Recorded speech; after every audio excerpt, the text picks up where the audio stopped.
Good morning. It's a new Saturday. So, how's everybody doing this morning? Good. Oops. So, this week we're going to talk about the handless maiden, which is a really interesting story because it develops the interaction between the masculine and the feminine. I think it's not really common. It's developed and it evolves, and you can kind of see that evolution of the interaction between the masculine and feminine as the story progresses. So that's really interesting and somewhat different. This story also has a little bit of graphic detail. So if you're sensitive to that, I'll warn you when it's coming. You can mute it for, a short time and then come back if you choose. Obviously, the title kind of gives it away. It's not like it's a secret. And this is exactly how the story appears in Grimm's fairy tales. So it's not embellished. It's not changed. It is a part of the fairy tales because what it does is it's when you're telling a story that's symbolic, you're looking for ways to convey something that can't be overtly stated. So you're not saying like if you take the story in the Bible of Lot's wife, like how do you say to look inside? You can't just like verbally say that's what happens. So the way that they explain that in that story is she looks back, and it's often interpreted as she looks to the past, which is one way to see it, of course, but the other way to see it is to look inside, because there's no other way to say that. There's not a lot of way, or to have in the fairy tales a lot of the time the heroine is inside the house, inside the castle, inside the tower, and that's what that represents, is that, or in a forest, is that inner life. So to see a story like this from a symbolic standpoint, then how would they show this? How would they demonstrate this in a visual way without actually saying the words? Because it's not intended to be literal. It's intended that the story goes into the unconscious and offers a map in the unconscious as to how to navigate through life. So it uses that symbolism because that's the language of the soul.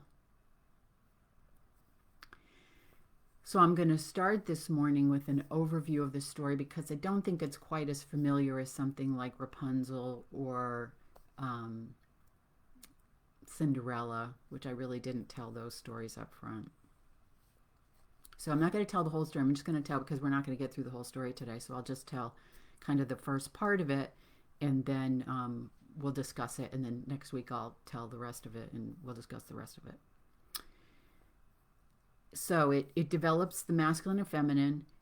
And one of the other things that it does that's really interesting, I think, is it's a really great depiction of how you work with the unseen realms in order to get needs met. So we're conditioned in our culture to look outside, to change outside in order to get our needs met. And the story is actually explaining that inner change. We saw it a little bit in Cinderella, right? As she works with the tree and the birds in order to solve the tasks that are put before her and to get what she needs. So there's this building of faith and interaction and trust in the universe there. This, I feel like, is a little bit more explicit. I mean, it really, in Cinderella, we don't see how critical surrender is. Here, there's no choice but to surrender. And so it's very obvious in this story. So I think that's really helpful because that can be one of the biggest challenges in moving through this phase of spiritual development, that is surrender and letting go. It's hugely challenging to the ego. especially if you had a difficult childhood, surrendering and letting go is like, it's like asking for everything. You couldn't do that oftentimes in childhood, and now in terms of spiritually developing, you're being asked to do that. And it's like, well, wait a minute. That's not a good idea. That's not a safe way to go. That's not a way to go through life. So it's really can be very challenging. So this really speaks to that, I think. And it's very obvious how she evolves from being disempowered to being empowered. And again, we clearly see this sacrifice of the feminine right up front in the story. So in this story, at the beginning, the maiden's father is a wood chopper, and he mills wood. He has a mill. And they are not wealthy. This is not a story of wealth like we saw in Beauty and the Beast, or there's some sense in Cinderella that they have money, but here they don't. So he's on his way to town one day, and he encounters this old man, and the old man says, I will exchange with you wealth for what's behind your old mill. And the father says, oh, all that's behind the old mill is that apple tree. So, wow, that's a great deal. Sure. Yeah, you can have it. So he goes into town, finishes his business, and goes home. As soon as he opens the door, his wife is on him. What did you do? Oh, yes, it was great. I ran into this old man on the way to town, and he made a deal with me, and he exchanged for me the old apple tree behind the mill in exchange for wealth. She says there are riches in every drawer, in every chest that we have. You're a fool. You've traded in our daughter. Our daughter is behind the mill sweeping.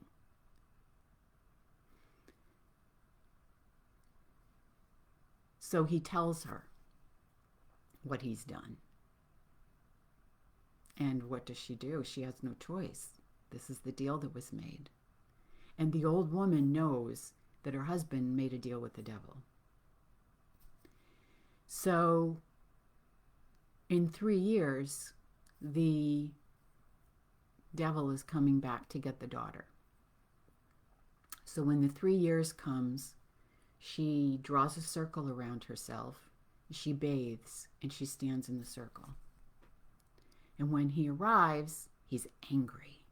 Why did you let her bathe? I can't touch her because she's clean.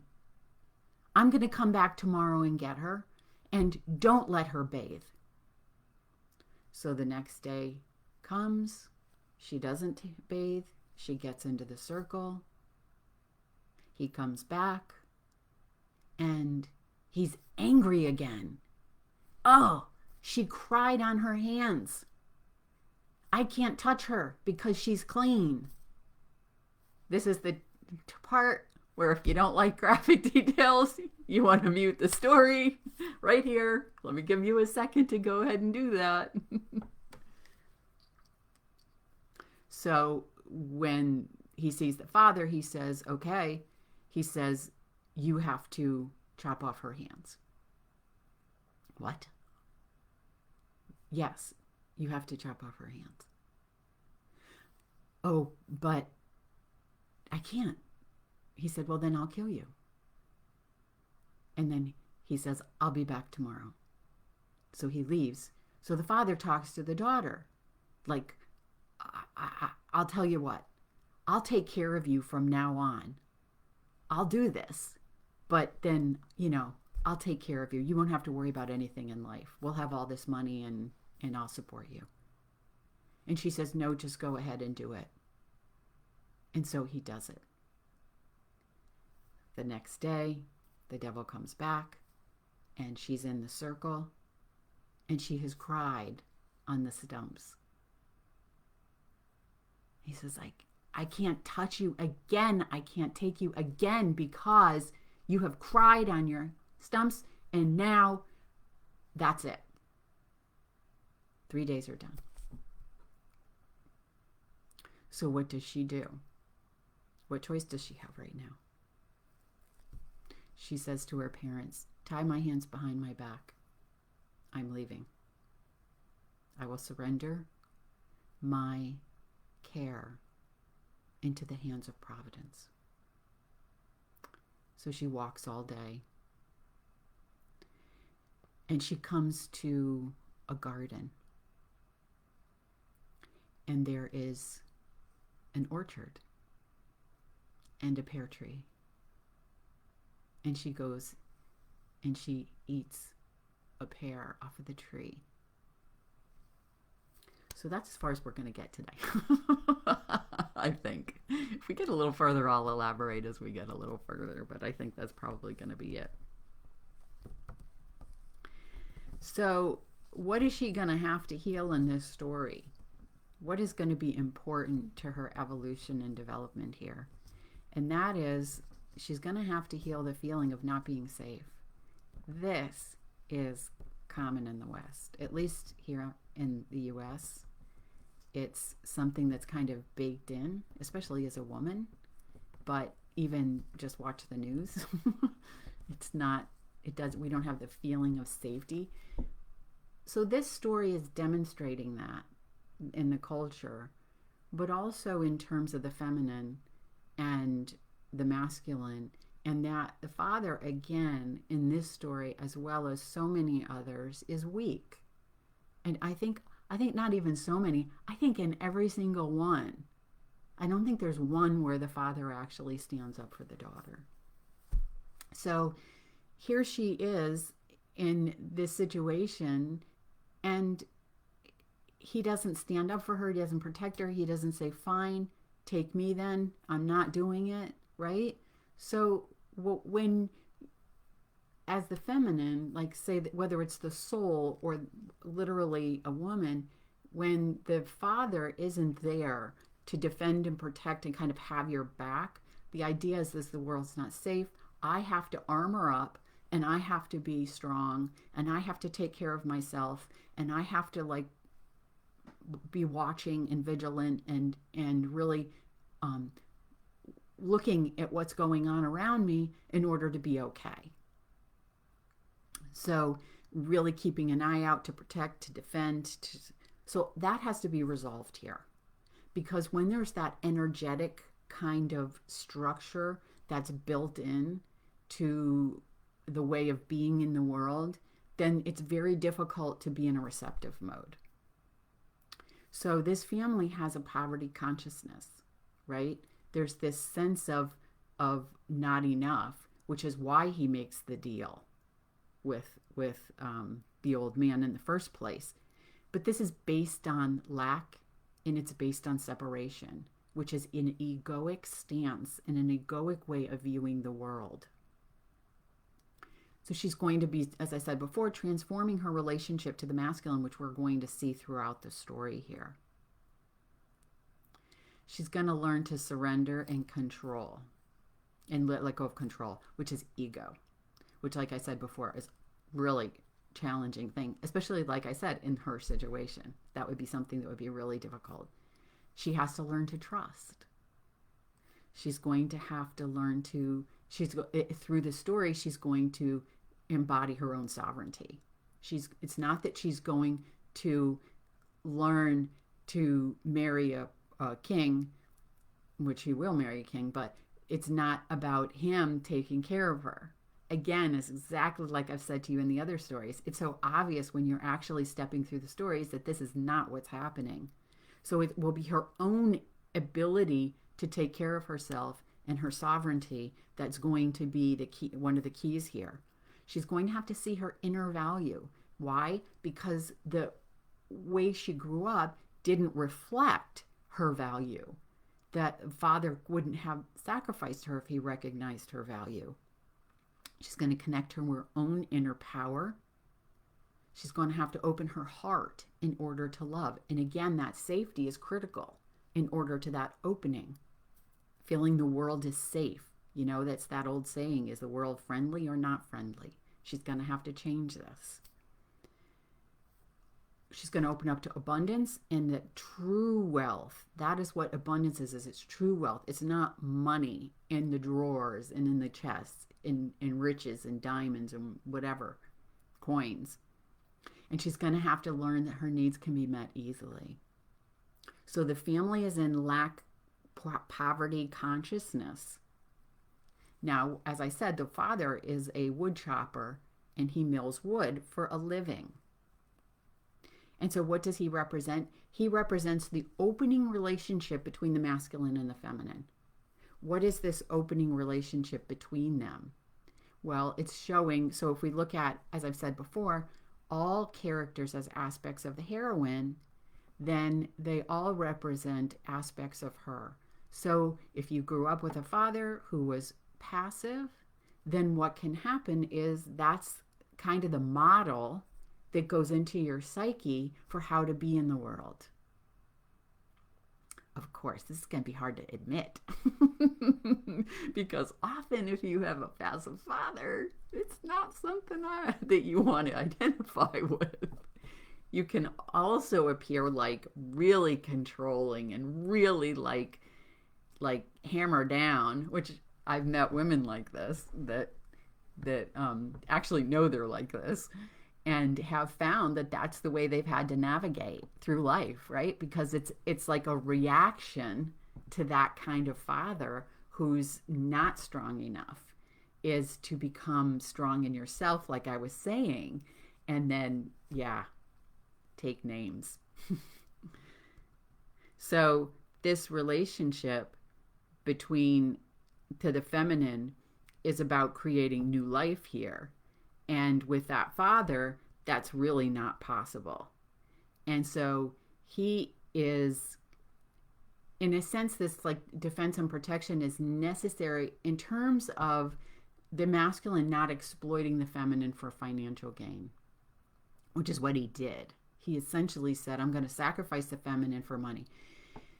Now, many of us might have done this without knowing.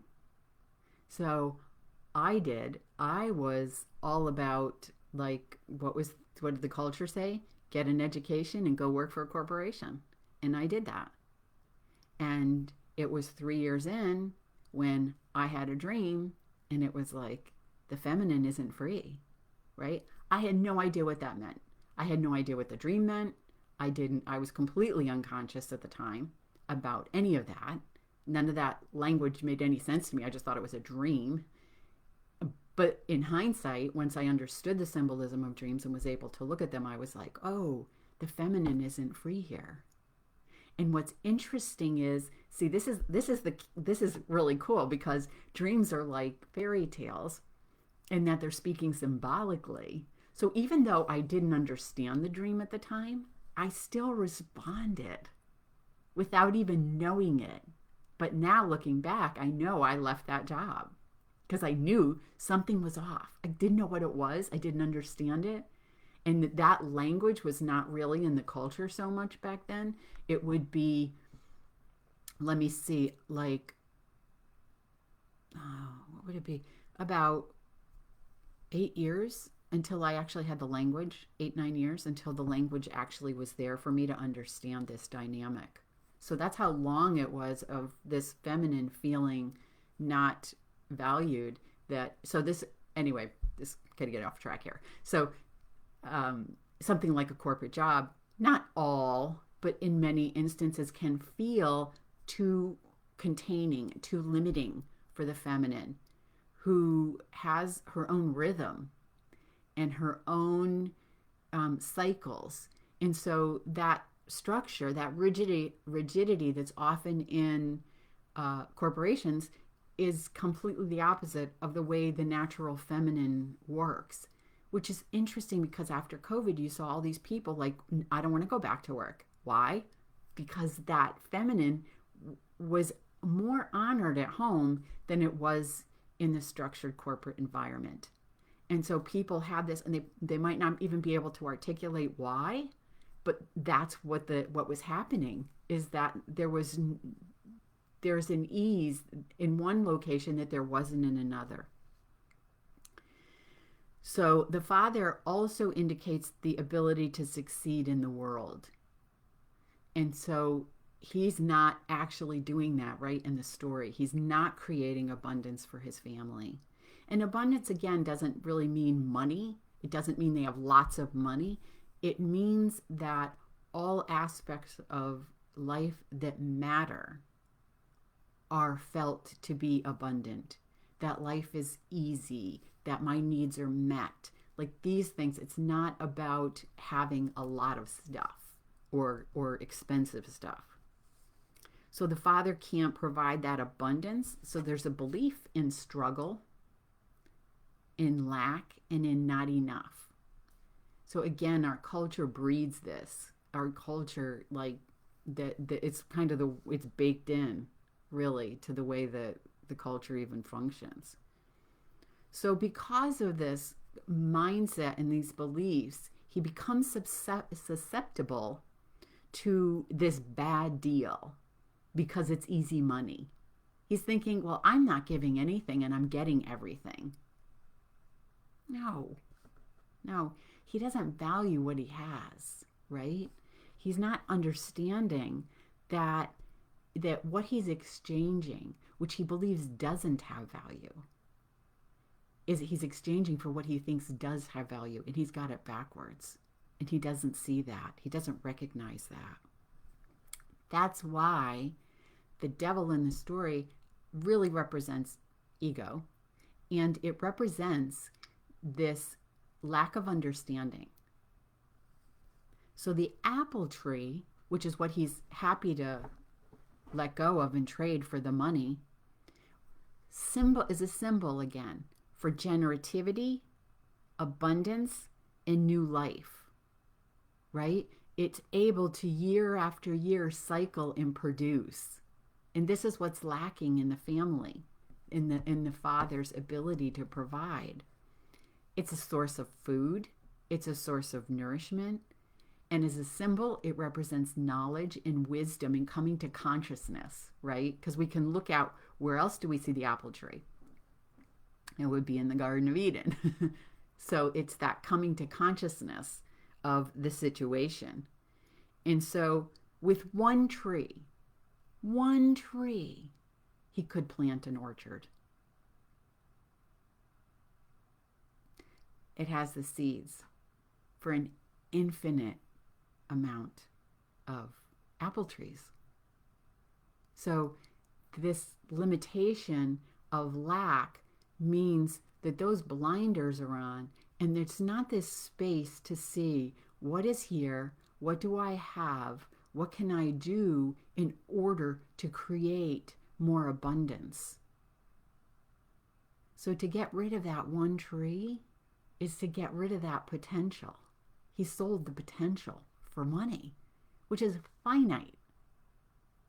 The tree is infinite resource, never ending, so to speak. So the tree, as we've said before, is a symbol to unite heaven and earth. It represents wholeness because the tree in and of itself kind of has what it needs. It has the seeds for new life. Now, nature will provide the sun, the moon, the rain, the wind. It provides other things and other elements, the bees. So there's this this harmony between nature and the tree in order to produce and supply and generate. And it brings forth the apples. The apples drop from the tree. It's an amazing thing to even see an apple tree, because we have one here, and I have been mesmerized by it. The way that the squirrels would get up in the tree and eat the apples, and the way I saw a groundhog climb the tree and go out on a limb and get an apple. So it really is a source. The birds fly into it and eat. I mean, and then they drop and the deer eat them. I mean, there's just so much life that's sustained and provided through this one element of this apple tree. So it can be a symbol for the feminine because it represents the cycles of life, in how, it goes barren in the winter, the flowers come in the spring, and then they evolve into and develop into the apples in the summer, and then there's the harvest in the fall. And then, so it's this kind of cyclical nature that way, but also that the apples drop to the ground, the seeds, if the deer eats it, it eats the seeds, and then it scatters the seeds around. The other animals do too. It's this kind of cyclical thing that if you think about it, like, it's crazy. Like, all those seeds in that tree, year after year, and the animals just kind of taking them around and depositing them in different places. It's kind of fascinating. Like, if we could even have a comprehension of how wide that one apple tree is scattered across the county. I mean, who knows, right? It's just amazing, really. It represents a connection to source.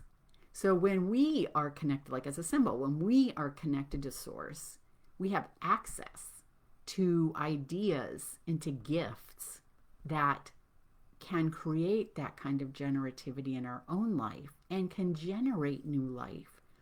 So again, right here we are with that necessity to be receptive and open to new ideas. Like, who knows, if the miller had been open to new ideas, he might have thought, oh, you know what? I could use this tree to plant a whole orchard. So being receptive to the gifts from source is helpful in terms of being generative. These gifts in abundance are a natural part of life. A great example of this is Buckminster Fuller, right? He was, destitute. Well, I don't know if they use the word destitute, but in a bad way. And he was like ready to kill himself. And he just had this epiphany. And he said, well, I could live my life as an experiment. And then he just began to receive ideas, and he created, the buckyball. He created, I don't know, like a ton of stuff, and was very prolific in terms of receiving those ideas and bringing them out into the world. So it's very cool. Okay, so what does the feminine symbolize then? Because that's what's being sacrificed, right? The tree is being sacrificed, but that's not the only sacrifice. So we could say, like with the tree, that there was a hidden thing that was sacrificed too, right? And that was the feminine. So there wasn't this recognition that was also being sacrificed. So what does she represent? She represents abundance. She represents wholeness, contentment, right? I'm content. I'm happy with what I have. I see the value of what I have. Appreciation for what is. She represents love and receptivity. So in the patriarchal mindset, it's like the family is caught in that winter phase, in that barrenness phase. They're not cycling through, they're stuck in one phase and they haven't been able to get out of it. So there's an imbalance here. Even though it's not described, we know because of this being stuck in this phase and not being able to generate new life, that there's too much masculine activity, controlling, doing. There's something here that's imbalanced. Ego, struggle, effort, control. We can assume because what she's going to have to take on is that what she's going to have to resolve is what the problem was in the beginning. So not enough feminine, right? Because that's what's been sacrificed here.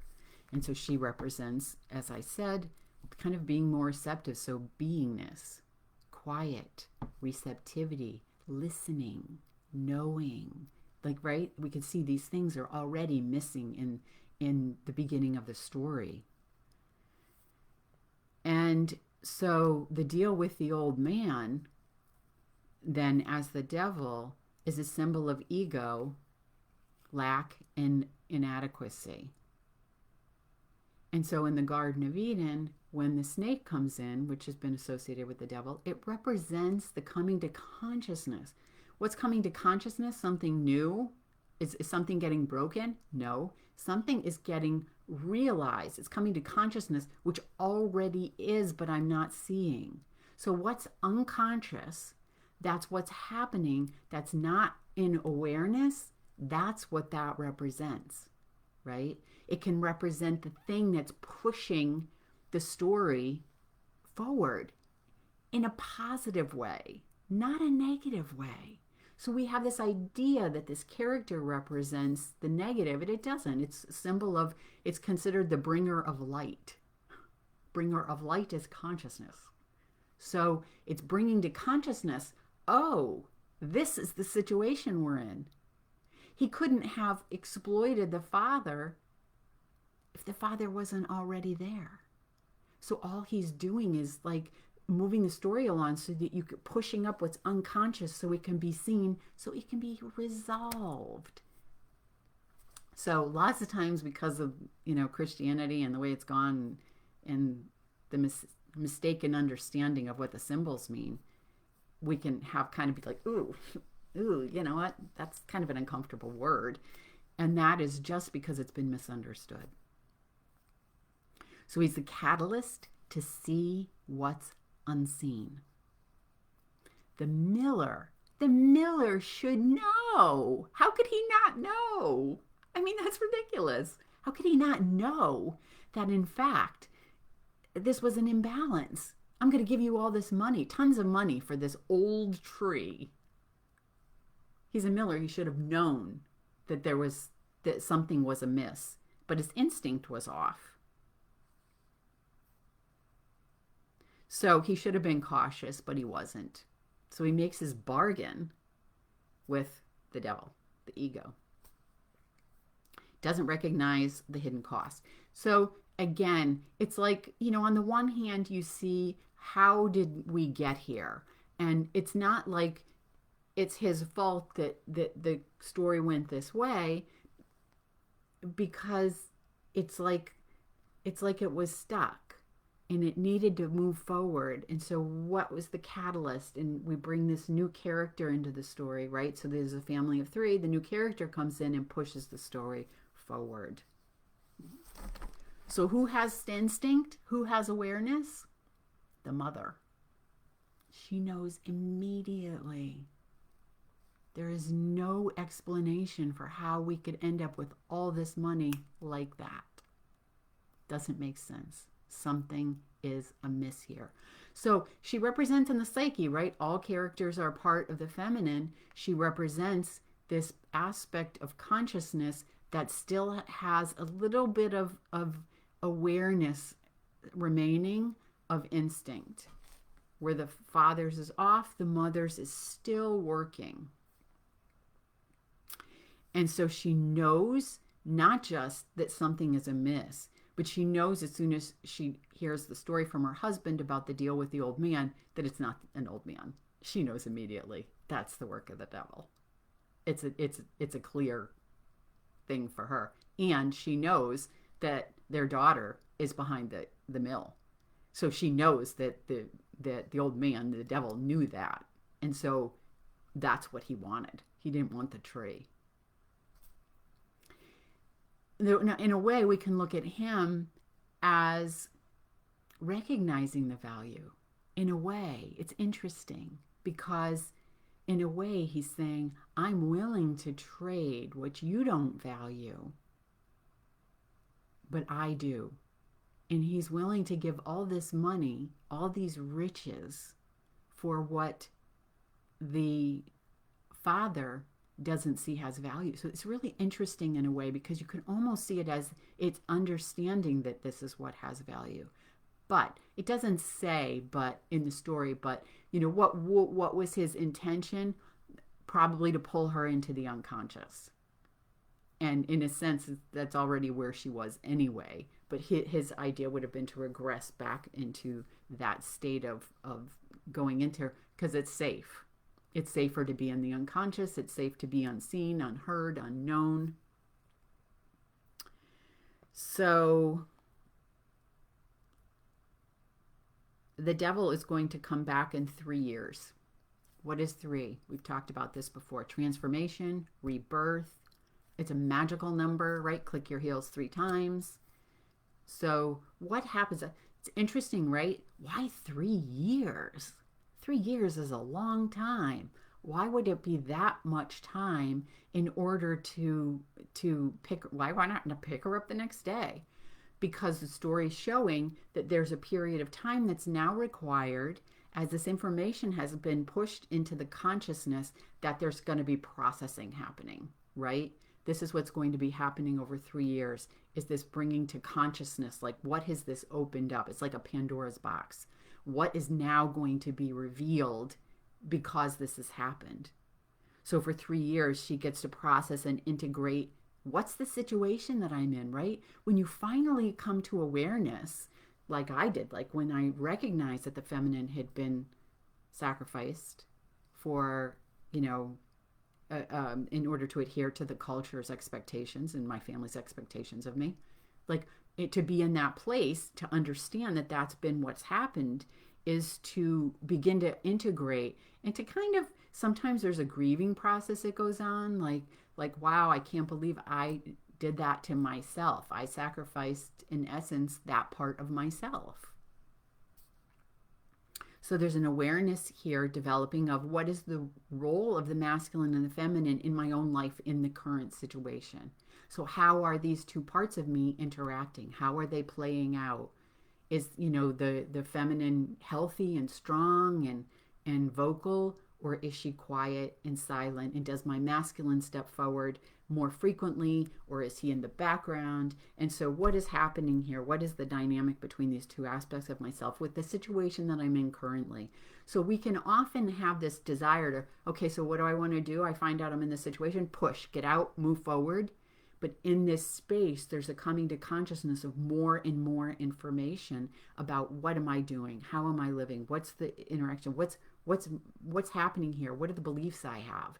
What are the thoughts that I have about the situation that I'm in, or how I'm interacting with other parts of myself, or how much am I honoring myself and really listening and taking care of what I value and what matters to me? So she is the good daughter, the obedient daughter, right? Again, quiet, subservient, care for others, sacrifice self for others. And she doesn't stand up or speak up for her own dreams. She doesn't follow her heart because she doesn't even know what it is in her own heart, right? It doesn't matter what she wants. So we're looking at ourselves here and seeing if we've sacrificed the feminine in ourselves, like the state of our emotions, the state of our feelings, the state of our dreams, our heart. Are we living in alignment with the heart? Are we honoring our own inner dreams and what we really want? And can we take those dreams and make them a reality? That's the key. That's the question that's really important here. Are we living abundantly, whole? Are we content? Or are we always looking for change? Well, if this changes, if this happens, and so it's waiting for that thing to resolve itself, to shift itself in order for something else, in order for my life to be okay, in order for things to be all right. And it's really shifting that back into the moment and saying, what can happen here and now? What honors your soul? And what feels right? What feels nourishing? Is that happening? And if it isn't, why not? Is the masculine taking precedence and the masculine being taken care of, but the feminine isn't? Are you aligned with heart, living in balance, and living your dreams? So I'm going to end it here. This is really going to evolve into explaining, not just asking these questions, that opens up the door to what's happening for us, but how to get there. How do we get there? How do we shift out of this parental consciousness of lack and into abundance, into wholeness, into contentment, into I can have what I want. I can my dreams are living, I'm living my dreams now. Doesn't necessarily mean, again, wealth, money, but abundance in all aspects. Okay, thank you for coming. I love this story, and you're going to love it too, I think, as we progress on. Okay, have a great day. Thanks for coming. Next Saturday, come back.